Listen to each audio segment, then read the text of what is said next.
It's always a good idea to check yourself every so often. So I wanted to talk to an entrepreneur who's been looking at this space of AI as someone who's bootstrapped their own businesses. James Benham, who's written a book on bootstrapping your business, joins me on this bonus episode of The Business of Tech.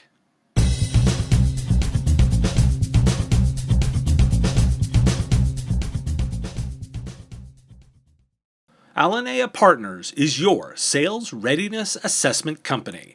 They identify untapped opportunities in offer development, managed services, and customer experience. They pioneered the secret shopper in the IT channel, and they want to help you get your provider going with instant value and momentum. Contact them at alinea-partners.com. That's ALINEA-partners.com. And remember, profit is not something to add at the end, it's something to plan for in the beginning. Tell them Dave sent you. Well, James, thanks for joining me today. Oh, glad to be here. It's exciting to be talking about entrepreneurship and business and tech with a fellow nerd who's nerdy enough to have a lot of really cool gadgets behind you that I recognize immediately. I'm a collector of fun things as well, so always happy to geek out with a fellow geek. Oh, well, I appreciate that. I would be bad at my job if I did not have a cool studio to hang out in. So I'm going to dive right in because I actually want to sort of get your sense and your take on all the AI hype that's going on right now, and get your position on what you think the value there is right now. AI is something that those of us who love science fiction and who have been writing code for longer than 10 years have been talking about, thinking about, experimenting with for a long time. The difference right now is the uptake rate, and the actual capabilities are finally to the point that they're surprising a lot of us who have been playing with subsets of AI, like computer vision and speech to text and text to speech, and these are all components of specific forms of AI. What we've got now is some very easily consumable consumer-facing applications that perform remarkably well, not perfect as we've found out, but perform remarkably well. And so I think that we are definitely hitting a specific stride in AI that is, of course, I think catapulting us inexorably towards general AI or the singularity. But that's neither here nor there. What we have now is some very useful tools, ChatGPT, of course, being one of them. Microsoft Copilot, where you're looking at Copilot for writing code. Now they're rolling Copilot for Windows, where you're going to have an AI buddy that actually helps you a little bit more than Clippy did back in the Microsoft Office days 20 years ago. Clippy was their attempt at a conversational bot to help you get things done in Office. Now they've got a legitimate bot who can actually write your paper for you, help you edit it, help you chop it down in size, or help you beef up the content. It's really quite remarkable what's being done. And so, we are utilizing the heck out of certain forms of AI. Like you can actually have AI write code for you, code that would normally be a not important piece of code where you want to populate a data set and you don't want to take the time to do it. It used to take 5 hours, now it takes 10 to 15 minutes. There's some really, really fantastic utilizations of AI that are coming to bear through the chat interfaces. So now that we've hit this point where adoption kind of has widely spread, what are you seeing practically? I mean, you work with a technology firm and you work with a lot of insurance companies. What are you seeing practically in the field on the business side that's actual implementations that you think are valuable? Well, first, the lawyers are getting their hands on this, and so they're trying to box in the acceptable and non-acceptable uses on this in a business environment, because what ended up happening is people realized how much this could write, like just the writing capabilities, and people don't like to write things. And so they started copying and pasting a lot of, not in our company because we did not allow this, but they started copying and pasting a lot of sensitive content in without understanding the consequences. So certainly we've seen a lot of people using this to write papers, essays, reports, summaries, or to take them and edit them. I'm seeing a ton of usage around the use of this for sales emails, a lot of usage for sales emails and marketing emails, taking and polishing sales and marketing emails, which is a painstaking job. You're using these AI interfaces like editors, which is really, really neat. And of course, you can create your own private instances so your data doesn't go into the general data set. Definitely seeing the use of this for writing code, SQL code, JavaScript, .NET, you name it. This puppy can write a lot of code. It's just another language, right? And in fact, I think we're going to see some fascinating uses of the language translation and localization capabilities of a lot of this software. I went to a seminar recently from the Earth Species Project, ESP, where they talked about how all human large language models are fundamentally the same pattern.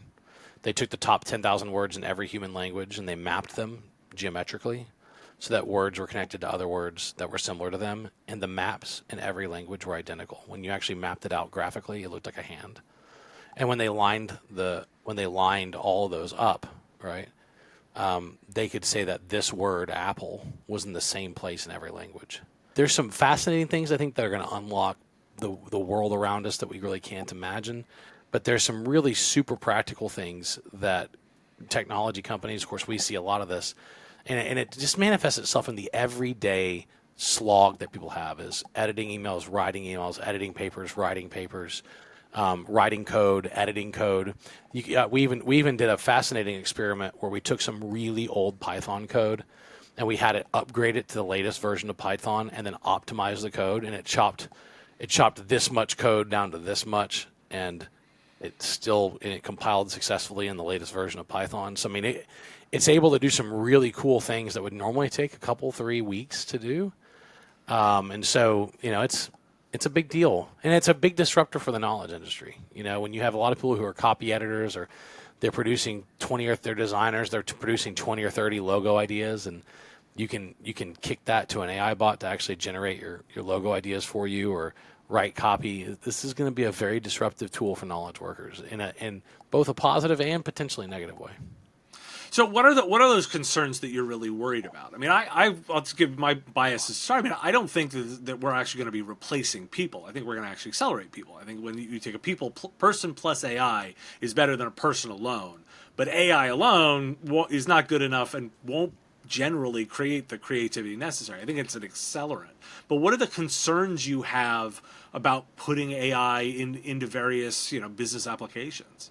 If machines and automation really eliminated jobs, we would have record high unemployment right now, and we don't. We have record low unemployment, right? And that's the tail end of 200 years of industrial automation, both with non-computerized machinery and with computerized machinery. So I don't think it replaces people. I just think people are going to have to retrain and upscale.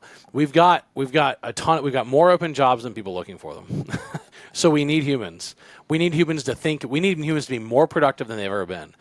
In many Western countries, we're on the verge of population collapse. Whether you believe that or not, we are, statistically speaking. But anything below 2.2 something is population decline. You look at Japan and China and Russia; they're in population collapse, and so you've got a pretty large work burden that gets put on fewer people, and and you're seeing some consequences of COVID and people retiring and hopping out of the workforce, and that we've got more open jobs than people who are searching for jobs right now. So we continue to have a tight labor market, which means that all of these tools are going to help us actually continue to get things done. Right? I mean, it's so there are going to be people who don't want to retrain, who don't want to change what they do and how they do it, and they are going to be disrupted. But that will be their choice. With their choice to not retrain, to not upskill. Now I'm going to ask, because you brought it up twice, even without prompting. You've sort of brought up the AGI and the downside science fiction side stuff. Now I tend not to ask this, but I'm curious. It sounds like you may even have a position kind of on that doomsday spectrum. Do you? Where do you fall on that? My dad said only the paranoid survive, and he said that to me enough times that it got me a little paranoid. You tell a kid that enough times, they'll get a little paranoid. I think we've got to be realistic that there's a downside to all new technologies.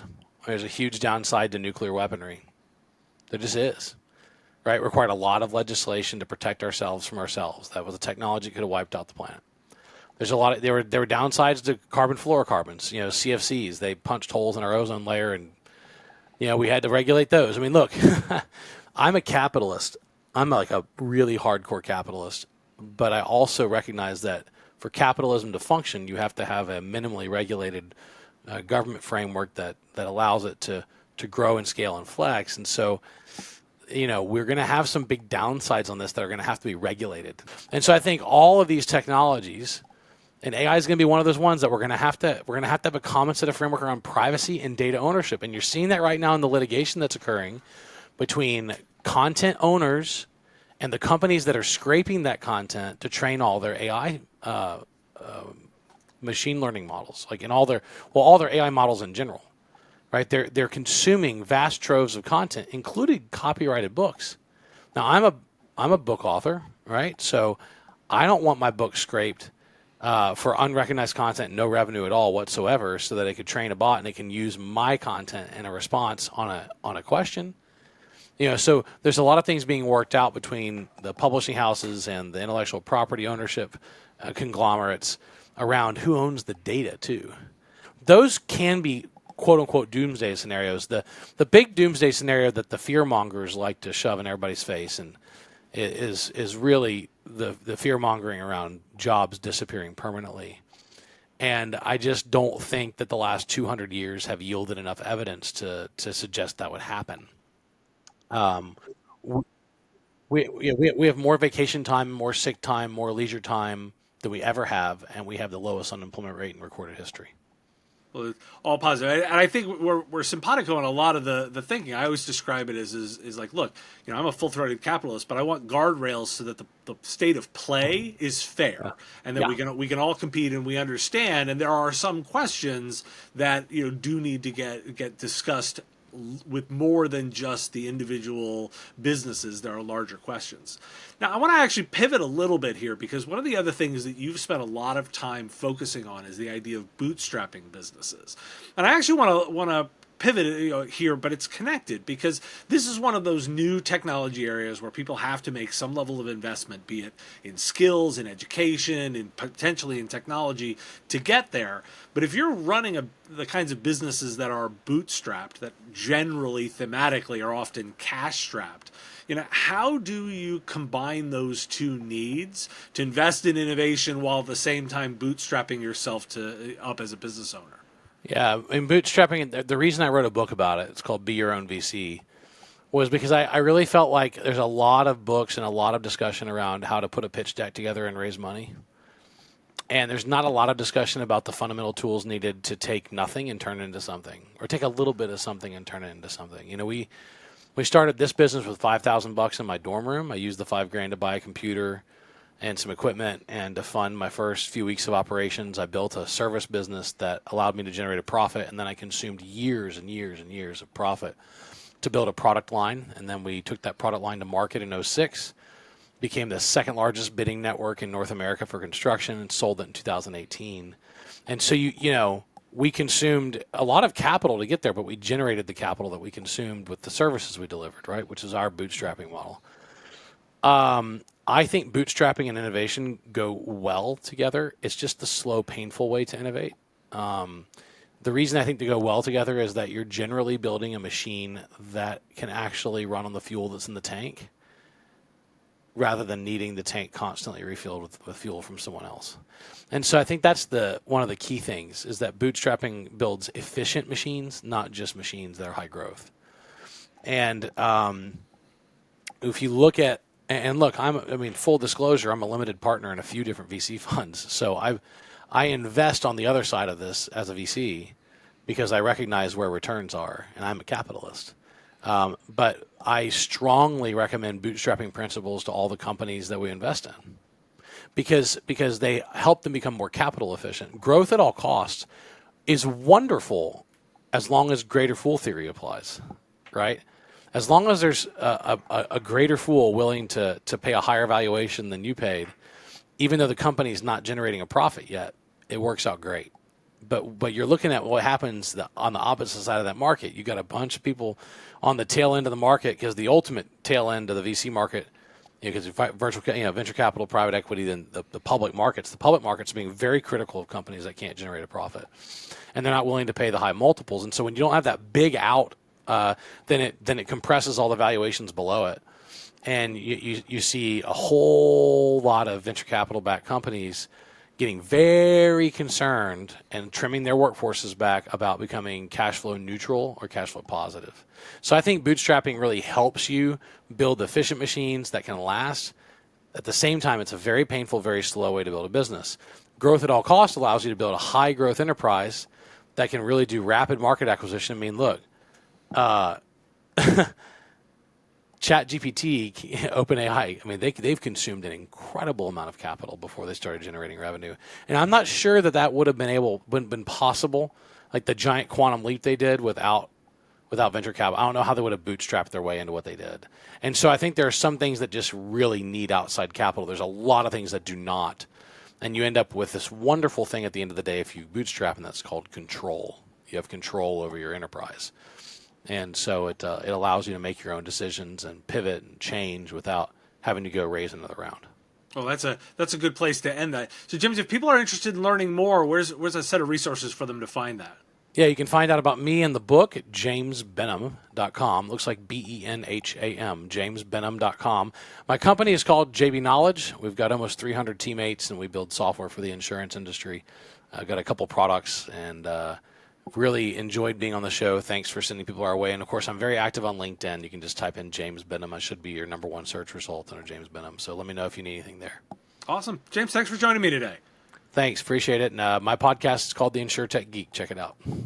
Partner Hero is an outsourcing company that goes beyond industry norms to prioritize employee empowerment, career growth, and quality performance. They pay above market salaries and have a management team that includes individuals from the startup world, making them more than just a service provider.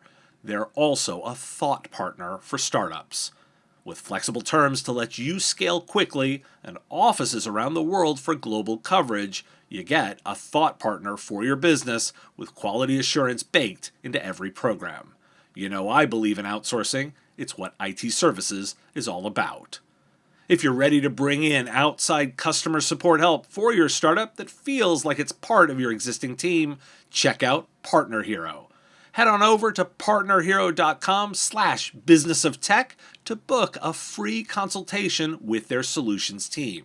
Mention you heard about Partner Hero from Business of Tech, and they'll waive the setup fee. Thanks for your time and attention. Time is a finite resource, and I really value you giving me some of yours.